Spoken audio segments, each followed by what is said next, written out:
ஏன்னா அவர் வந்து ஒரு பொலிட்டீஷியன் ஆக்சுவலி. அப்படியா? ஆமாம்.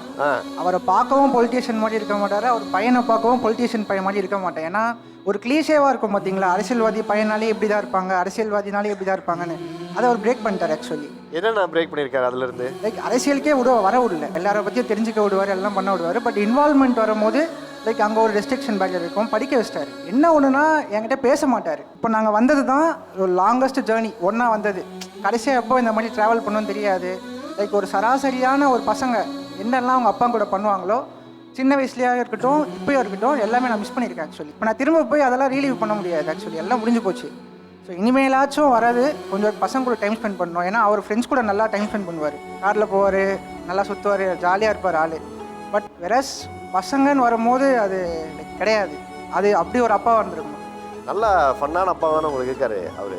வீட்டுக்குள்ளேயே இப்போ கலகலன்னு பேசிகிட்டு இருக்கோம்னா அவர் உள்ளே வந்தாருன்னா வீடு சைலண்ட் ஆகிடும். ஸோ அது வந்து லைக் பயமும் எதுவும் கிடையாது, அவுட் ஆஃப் ரெஸ்பெக்ட் அது.